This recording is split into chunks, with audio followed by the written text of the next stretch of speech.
آج کے موضوع کے حوالے سے نعت کے 2 اشعار ہیں، اگر میرے ساتھ مل کے آپ پڑھیں گے تو انشاءاللہ لطف دوبالا ہو جائے گا۔ حضور آپ کا رتبہ نہ پا سکا کوئی، حضور آپ کا رتبہ نہ پا سکا کوئی، حضور آپ کا رتبہ نہ پا سکا کوئی، نبی تو ہے نہیں محبوب آپ سا کوئی، نبی تو ہے نہیں محبوب آپ سا، شفیع حشر ہے امت کو بخشوا لیں گے، شفیع حشر ہے امت کو بخشوا لیں گے، نہ ہوگا آگ کا ایندھن برا بھلا کوئی، حضور آپ کا رتبہ نہ پا سکا۔ اگلا شعر سنیے ذرا غور توجہ طلب۔ انہوں نے اپنوں پرایوں کی جھولیاں بھر دی، انہوں نے اپنوں پرایوں کی جھولیاں بھر دی، کرم سے ان کے نہ محروم رہ گیا کوئی، کرم سے ان کے نہ محروم رہ گیا کوئی، وہ ذات پاک ہے اپنی صفات میں یکتا، بھائی حضور جیسے رب جیسا کوئی اور نہیں ہو سکتا تو حضور بھی جیسا کوئی نہیں۔ تو پیر نصیر الدین نصیر شاہ صاحب کا یہ کلام ہے، وہ فرماتے ہیں وہ اپنی ذات پاک میں یکتا ہے بس، نہ ان سا اب کوئی ہوگا، نہ ہے نہ تھا کوئی، نہ ان سا اب کوئی ہوگا، نہ ہے نہ تھا کوئی، حضور آپ کا رتبہ نہ پا سکا کوئی۔ بعد حمد و صلوات، معزز مکرم سامعین و حاضرین، السلام علیکم ورحمۃ اللہ وبرکاتہ۔ معزز سامعین محترم، آج کے جمعۃ المبارک کا موضوع نبی علیہ السلام کی حلیہ شریف کی معرفت ہے۔ ویسے ذات مصطفیٰ صلی اللہ علیہ وسلم کی معرفت تو کسی کو نہیں ہو سکتی۔ حضور علیہ السلام نے خود فرمایا یا ابا بکرن لم یعرفنی حقیقت غیر ربی، اے ابو بکر میری حقیقت کو میرے رب کے سوا کوئی نہیں جان سکتا۔ حضور آپ کا رتبہ نہ پا سکا کوئی، حضور علیہ السلام جیسی شان نہ کسی کو ملی ہے، نہ ملی تھی، نہ مل سکے گی۔ تو نبی علیہ السلام کی ذات کی معرفت کسی کو نہیں ہو سکتی، لیکن صحابہ نے جو کچھ جس طرح نبی علیہ السلام کو اپنی آنکھوں کے سامنے پایا، کم از کم وہ باتیں تو ہم سن سکتے ہیں نا، کہ حضور علیہ السلام کو کس طرح کا پایا۔ بڑی مشہور روایت ہے، حضرت جابر بن عبداللہ انصاری رضی اللہ تعالیٰ عنہ فرماتے 14ویں رات کا چاند چمک رہا تھا۔ 14ویں رات کے چاند کی چمک، روشنی بڑی ہوتی ہے، رات کو اگر لائٹ نہ بھی جلائیں تو اس کی اپنی روشنی کافی ہوتی ہے چاند کی۔ فرمایا 14ویں رات کے چاند کی چمک تھی، اور ایک طرف چاند تھا، دوسرے آمنہ کا لال تھا۔ فرمایا میں کبھی حضور کے مکھڑے کو دیکھتا، کبھی چاند کو دیکھتا، بالآخر میرے دل نے یہی گواہی دی کہ چاند کے سامنے میرے نبی کا حسن زیادہ ہے۔ کیوں؟ کیونکہ قرآن عام انسان کے بارے میں کہہ رہا ہے، حضور کی بات نہیں کر رہا، عام انسان۔ قرآن نے کیا فرمایا؟ لَقَدْ خَلَقْنَا الْإِنسَانَ فِي أَحْسَنِ تَقْوِيمٍ۔ اللہ فرماتا ہے میں نے کائنات کے تمام حسینوں میں انسان کو سب سے سونا پیدا کیا۔ جب انسان کو سونا پیدا کیا تو انسانوں کے زیادہ خوبصورت قبیلہ عرب ہے، عجم سے عرب زیادہ اللہ کو پسند ہے، اور عرب میں پھر قریش زیادہ پسند ہے، اور قریش میں بنو ہاشم زیادہ پسند ہے، اور بنو ہاشم میں میرے نبی کی ذات پسند ہے۔ تو حضور جیسا کوئی نہیں ہو سکتا۔ تو حضور علیہ السلام کی پہچان اپنے بچوں کو کرواؤ، اپنی اولاد کو کرواؤ۔ آج کے بیان کا ہر سال میں ربیع الاول میں حضور کے حلیے کا بیان لازمی کرتا ہوں۔ اس کی وجہ یہ ہے کہ بھائی قبر میں ہم سے جو تیسرا سوال ہونا ہے، ما کنت تقول فی ھذا الرجل، ان کے بارے میں تم کیا کہا کرتے تھے؟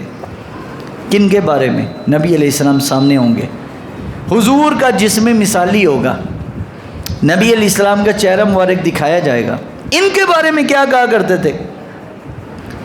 تو بھائی جس نے حضور کو کبھی دیکھا ہی نہیں وہ حضور کے بارے میں کیا کہے گا؟ دیکھا ہی نہیں تو وہ تو یہی کہے گا نا کہ میں نہیں جانتا۔ تو جب کہو گے نہیں جانتا تو تب قبر پھر جنت کا باغ نہیں دوزخ کا گڑھا بنے گی، اور اگر کہو میں جانتا ہوں تو حضور کو دیکھا نہیں۔ اب اس کا حل کیا ہے؟ حل یہ ہے کہ دنیا میں نبی علیہ السلام کے حلیے مبارک، حضور علیہ السلام کی ظاہری صورت، اس کو بار بار پڑھے، بار بار سنے، بار بار سکھائے اپنی اولاد کو، تو قبر میں جائے گا تو جب دیکھے گا کہ صحابہ نے کہا کہ نبی علیہ السلام کا چہرہ اس قدر حسین تھا جو ایک دفعہ دیکھتا وہ دیکھتا رہ جاتا، تو قبر میں جب یہ اثر، یہ کیفیت پاؤ گے تو کہو گے یہ اللہ کے رسول ہیں۔ حضور علیہ السلام کا چہرہ مبارک دیکھتے ساتھ ہی تمہیں حضور کی پہچان نصیب ہو جائے گی۔ حضور کی آنکھیں دیکھ کر، نبی علیہ السلام کے لبہائے مبارک دیکھ کر، حضور کی داڑھی دیکھ کر، حضور کا جو چہرے کی کیفیت ہے وہی بتا دے گی کہ اللہ کے نبی ہیں۔ لیکن بشرطے کہ دنیا میں حضور کا حلیہ پڑھا ہو یا سنا ہو۔ اب آئیے صحابہ نے حضور کو کیسے دیکھا؟ صحابہ فرماتے ہیں حضرت عبداللہ بن سلام، یہ یہودیوں کے بہت بڑے عالم تھے۔ عبداللہ بن سلام رضی اللہ تعالیٰ عنہ میرے آقا کے صحابی، بعد میں بنے، پہلے یہودیوں کے عالم تھے۔ نبی علیہ السلام جب مدینہ آئے تو سرکار دو عالم علیہ السلام کو صرف دیکھنے گئے۔ جب نبی پاک کے چہرے پر نظر پڑی ہے، سرکار کو دیکھتے ساتھ ہی سرکار کا کلمہ پڑھ لیا۔ کیوں؟ چہرہ مصطفیٰ صلی اللہ علیہ وسلم میں ایسے اللہ نے جاذبیت رکھی ہے، جو دیکھتا ہے وہ اسی کا عاشق ہو جاتا ہے۔ اب سوال تو یہ ہے کہ ابو لہب، ابو جہل، عتبہ، شیبہ بڑے بڑے کافر کیوں نہ مانے، حالانکہ ان کے سامنے بھی اللہ کے نبی تھے؟ وجہ یہ ہے کہ عتبہ، شیبہ، ابو جہل جیسے کافر بھی حضور کا چہرہ ہی دیکھا تھا، لیکن نبی پاک علیہ السلام کے چہرے مبارک میں انہوں نے نبی سمجھ کر نہیں دیکھا، ہمیشہ بھتیجا سمجھا۔ اور جنہوں نے نبی سمجھ کر کے واقعی جو پہلی کتابوں میں نبی آئے یہ وہی ہیں، تو اللہ تعالیٰ نے ان کو رسول اللہ کے چہرے سے ہدایت نصیب کر دی۔ حضور کا چہرہ دیکھنے سے ہی کلمہ پڑھ لیا، وہ مسلمان ہو گئے، وہ دائرہ اسلام میں داخل ہو گئے۔ عبداللہ بن سلام فرماتے ہیں میں نے پہلے سابقہ کتابوں میں پڑھا تھا جو آخری نبی آئیں گے ان کا چہرہ دیکھ کر ہر بندہ یہ گواہی دے گا یہ کسی جھوٹے کا چہرہ نہیں ہو سکتا، یہ سچے کا چہرہ۔ تو نبی علیہ الصلوۃ والسلام کا حسن اس قدر زیادہ تھا کہ صحابہ کرام حضور کے چہرے مبارک میں اپنا چہرہ دیکھ لیا کرتے تھے. اس قدر حسین چمکدار روشن چہرہ تھا. اور اللہ کے نبی علیہ السلام کا قد مبارک نہ ہی بہت زیادہ بلند قامت نہ ہی پست، درمیانہ قد تھا. لیکن جب لوگوں کے درمیان بھیڑ میں ہجوم میں حضور کھڑے ہوتے تو سب سے اوپر چہرہ اگر سر کسی کا نظر آتا وہ نبی صلی اللہ علیہ وسلم کا تھا. اور نبی علیہ السلام کی آواز رعبدار تھی. حضور علیہ السلام جب کسی سے بات کرتے جتنی آواز پہلی صف کے لوگوں کو آتی اتنی ہی آخری صف کے لوگوں کو آتی تھی. ایسی رعب آواز تھی نبی علیہ السلام کی. اور آقا کریم صلی اللہ علیہ وسلم کے چہرہ مبارک شفاف حسین چہرہ تھا. داڑھی مبارک حضور کی سیاہ تھی، لیکن داڑھی کے اندر 18 بال ایسے تھے جو سفید تھے. 63 برس کی عمر میں بھی نبی پاک پر بڑھاپا نہیں آیا. حضور جوان تھے، جوانوں سے بڑھ کر جوان تھے. 63 برس میں بھی صرف 18 یا 19 بال تھے داڑھی کے جو سفید تھے، بقایا ساری داڑھی سیاہ تھی. لیکن یار سوال اب کرنے کا یہ ہے، اللہ نے اپنے نبی کے چہرے پر ایک دبا بھی برداشت نہیں کیا، ایک نشان بھی برداشت نہیں کیا، لیکن اللہ نے اسی چہرے پر اپنے نبی کو داڑھی عطا کی. اگر داڑھی رکھنے سے حسن میں کمی آتی اللہ کبھی بھی اپنے نبی کو نہ دیتا. اللہ نے اپنے نبی کو داڑھی اس لیے دی کہ داڑھی رکھنے سے حسن میں اضافہ ہوتا ہے، حسن بڑھ جاتا ہے. داڑھی رکھنے میں حسن میں کمی اگر آتی، اللہ نے ہر چیز نبی کو پسندیدہ چنیدہ دی ہے، خاص الخاص عطا کی ہے. تو اللہ تبارک تعالیٰ اگر داڑھی سے حضور کے حسن میں کمی آتی تو اللہ کبھی نہ دیتا. اللہ نے نبی کو داڑھی دے کر بتا دیا، مسلمانوں تم داڑھیاں کاٹ کر حسن بڑھانے کے چکر میں ہو، میں نے اپنے نبی کے چہرے پر داڑھی دے کر نبی کے حسن کو بڑھایا ہے. تو بھائیو داڑھیاں کاٹنے سے کچھ نہیں ہونا، داڑھی رکھو، حضور کی سنت ہے، نبی علیہ الصلوۃ والسلام کی پسندیدہ سنت ہے. جانا تو سرکار کے سامنے ہے نا، قبر میں حضور کے سامنے کیا بنو کے کیا ملتا ہے؟ ایک تو پیسے کا بھی اسراف ہے، دوسرا اللہ کی ناراضگی، اللہ بھی ناراض، پیسے کا بھی ضیاع، پیسہ بھی ضائع ہو رہا ہے، اللہ بھی ناراض ہو رہا ہے، نبی صلی اللہ علیہ وسلم بھی ناراض ہو رہے. تو حضور علیہ الصلوۃ والسلام نے خود اپنی امت کو تلقین کر فرمائی کہ اوف اللحیہ، یہ داڑھی کو معافی دے دو، چھوڑ دو، داڑھی کو چھوڑ دو، معافی دے دو. نبی علیہ السلام کے حسن میں داڑھی سے کمی نہیں آئی تو تیرے بھی نہیں آئے گی. حضور کا حسن بڑا ہے، اللہ نے حسن میں اضافہ کیا ہے. تو بھائی جو داڑھی رکھ لیتا ہے، سب سے بڑی چیز تو اس کو جو چیز ملتی ہے وہ ہے بزرگی، شرافت. اس کی طبیعت میں بزرگی پیدا ہو جاتی. اس کو ہر کام کرنے سے پہلے سوچتا ہے یار میں نے داڑھی کی، مجھے یہ کام اچھا نہیں لگتا، میرے اوپر یہ نہیں سجتا. تو حضور علیہ الصلوۃ والسلام کے چہرے مبارک پر جو داڑھی تھی، صحابہ کرام فرماتے ہیں حضور کی داڑھی ایسے خوشرو داڑھی تھی کہ نبی علیہ السلام کے سیاہ بالوں کے اندر جو سفید بال نظر آتے تھے، جیسے کہ آسمان میں سفید ستارے چمکتے ہیں، ایسے حضور کی داڑھی کی سفیدی چمکتی تھی. ایسے حضور کا حسن تھا. تو صحابہ کرام میں ایک صحابیہ ہے حضرت ام معبد رضی اللہ تعالیٰ عنہ. اللہ نے اپنے محبوب کا ہاتھ بھی معجزہ بنایا، حضور کا چہرہ بھی معجزہ، حضور کی آنکھیں بھی معجزہ، حضور کے وجود کا ہر حصہ ہی اللہ نے ایک معجزہ بنایا. اب دیکھیے نبی علیہ السلام ہجرت کر کے مکے سے مدینے جا رہے ہیں. رستے میں ام معبد نامی ایک بڑی ایک خاتون تھی، ان کا گھر آیا، جھونپڑی آئی. تو حضور نے اسے کہا کہ گھر میں کچھ کھانے کو مل جائے گا. حضور مدینے جا رہے تھے، رستے میں بھوک لگی تو انہوں نے کہا یا رسول اللہ میرے پاس کچھ نہیں ہے، خشک سالی ہے، بارش ہے نہیں، تو بکریوں نے بھی دودھ دینا بند کیا ہے. فرمایا اچھا بکری ہے تو مجھے دو. بکری کہا یا رسول اللہ یہ دودھ ہی نہیں دے گی، اس کے تھن ہی بالکل خشک ہو گئے. فرمایا تمہارا کام ہے بکری کی اجازت دینا، دودھ دینا میرے رب کا کام ہے۔ حضور کو دے دیا بکری، حضور نے اس کے جسم پر ہاتھ پھیرا بکری کے، اس کے بکری کے تھن بھر گئے، اس میں سے اتنا دودھ نکلا کہ حضرت ام معبد کے گھر پر کوئی برتن خالی نہ بچا۔ اب نبی علیہ السلام کو پہلی دفعہ دیکھا تھا انہوں نے، حضور کو جانتے ہی نہیں تھے۔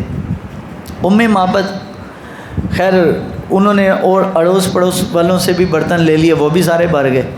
حضور نے بھی دودھ پی لیا، حضرت ابوبکر صدیق نے بھی پی لیا، وہ چلے گئے۔ خیر وہ بکری حضرت عمر کے زمانے تک دودھ دیتی رہی لگاتار، خشک سالی کی وجہ سے وہ اس کے تھن خشک نہیں ہوئے کہ بارش بند ہوگی تو وہ دودھ دینا بند کرتے، ایسے نہیں ہوا۔ بہرحال حضور چلے گئے مدینہ منورہ۔ اب اس حضرت ام معبد، اس کے بیٹے نے، جو چھوٹا بیٹا تھا، اس نے نبی صلی اللہ علیہ وسلم کو دیکھا۔ خیر شام کا وقت ہوا تو ام معبد کا شوہر آ گیا، کہا کہ گھر میں کوئی آیا تھا؟ کہا آیا تو تھا، لیکن آپ کو کیسے پتہ چلا؟ کہا گھر میں خوشبو اور گھر میں سکون ہی سکون ہے، مجھے لگتا ہے کوئی آیا ہوگا۔ تو کہا کون تھا؟ کہا پتہ نہیں، بڑا خوش رو چہرہ تھا، بڑی حسین آنکھیں تھی اور بڑا پیارا بولتا تھا، اس کا چلنا بھی سبحان اللہ، اس کا بولنا بھی سبحان اللہ، اس کی جسامت بھی اس جیسا میں نے انسان کوئی نہیں دیکھا۔ اسی کو تو حضرت حسان نے کہا تھا نا، وَأَحْسَنُ مِنْكَ لَمْ تَرَ قَطُّ عَيْنِي، یا رسول اللہ صلی اللہ علیہ وسلم میری آنکھ نے آپ جیسا حسین دیکھا ہی نہیں۔ وَأَجْمَلُ مِنْكَ لَمْ تَلِدِ النِّسَاء، اور کسی ماں نے آپ جیسا پیدا ہی نہیں کیا۔ خُلِقْتَ مُبَرَّأً مِنْ كُلِّ عَيْبٍ، آپ کو آپ کے رب نے ہر عیب سے پاک پیدا کیا۔ كَأَنَّكَ قَدْ خُلِقْتَ كَمَا تَشَاءُ، آپ کو ایسے ہی بنایا جیسا آپ چاہتے تھے۔ تو حضرت ام معبد فرماتی ہمیں نام تو معلوم نہیں ہے، ہم نے اس کا ایک فرضی نام رکھ لیا ہے، مبارک، برکت والا شخص۔ تو کہا اچھا تم اگر دیکھ لو پہچان جاؤ گی؟ کہا بالکل پہچانے گی، کیوں نہیں۔ تو ایک دن ام معبد، اس کا شوہر اور بیٹا مدینہ منورہ کے بازار میں، کیونکہ مدینہ کے نواحی علاقہ تھا جہاں نبی علیہ السلام کچھ دیر ٹھہرے مدینہ داخل ہونے سے پہلے، اب وہ مدینہ کے نواحی علاقے میں یہ بازار آ گئے۔ نبی علیہ السلام کو بھی دیکھا، حضرت ابوبکر صدیق کو بھی دیکھا، اور بیٹا کہنے لگا اپنی ماں کو کہ ماں وہ دیکھو مبارک اور اس کا دوست، مبارک اور اس کا دوست، کیونکہ حضور کو جانتے ہی نہیں تھے، فرضی نام رکھا ہوا تھا نبی پاک کا۔ تو بالآخر نبی وہ حضرت ابوبکر صدیق سے ملے، حضرت ابوبکر صدیق نبی علیہ السلام کے پاس سیدھے لے گئے، اور سیدھے لے کر گئے تو نبی علیہ السلام نے بڑی ان کی خدمت کی کہ مشکل وقت میں ہمارے کام آئے تو آج ہم ان کی خدمت کریں گے، یہ ہمارے مہمان ہیں۔ حضور نے ان کی خوب مہمان نوازی کی۔ بالآخر حضور کے صورت کو دیکھ کر، صرف حضور کے چہرے کو دیکھ کر وہ کلمہ پڑھ لیا انہوں نے۔ صرف حضور کا چہرہ ایسا تھا کہ کسی کو سمجھانا نہیں پڑتا تھا، حضور کے چہرے میں بھی وہ تاثیر اللہ نے رکھی تھی۔ قد جاءکم برہان من ربکم، جو قرآن نے کہا نا کہ تمہارے پاس اللہ کی طرف سے معجزہ آ گیا ہے، وہ ایسے نہیں کہہ دیا، اللہ نے اپنے نبی کے ذات کو ہی پورا معجزہ بنا کر بھیجا۔ تو نبی علیہ الصلوۃ والسلام کہ یہ تو جسامت مبارک کا اثر، اب دیکھیے حضور کے جسم کے پسینے کی بھی خوشبو کا اندازہ دیکھیے۔ حضور تو روایات میں ہے کہ حضور جہاں سے گزرتے وہ رستے بتایا کرتے تھے، یہاں سے اللہ کے نبی گزرے ہیں، وہ رستوں میں خوشبوئیں بکھر جاتی تھیں کہ یہ اللہ کے نبی کا گزر یہاں سے ہوا ہے۔ تو ایک مرتبہ ایک صحابیہ ہیں، ان کی بیٹی کی شادی تھی، تو نبی علیہ السلام کے پاس آئے، یا رسول اللہ میری بیٹی کی شادی ہے۔ فرمایا اچھا شیشی لے کر آؤ۔ ایک شیشی لائی گئی، حضور نے اپنے بازو سے پسینہ جو ہے اس شیشی میں ڈال دیا اور اس کو دیا کہ اپنی بیٹی کو لگا دینا جب رخصتی ہوگی۔ رخصتی ہوئی، وہ پسینہ نبی علیہ السلام کا اس صحابیہ کی بیٹی کو لگا دی جو کہ خود بھی صحابیہ تھی۔ اب جب رخصت ہوئے اپنے گھر گئی، پورے مدینہ منورہ میں وہ جو صحابیہ جس گھر میں گئی، جس کپڑوں پر نبی پاک کا پسینہ لگا تھا، پورے مدینہ میں وہ گھر خوشبو والا گھر مشہور ہو گیا۔ اور کسی نے بتانا ہوتا کہ میں فلاں گھر کے پاس رہتا تو یہ مگر خوشبو والا گھر ہے نا، اس کے ساتھ والا گھر ہمارا ہے، اور یہاں تک کہ اس گھر میں جتنے بچے پیدا ہوئے سب کے جسموں سے رسول اللہ صلی اللہ علیہ وسلم کے پسینے کی خوشبو آتی رہی، اور آج تک وہ معجزہ جاری ہے۔ آج تک اس نسل میں، مدینہ میں وہ نسل آباد ہے، ان کو خوشبو نہیں لگانی پڑتی۔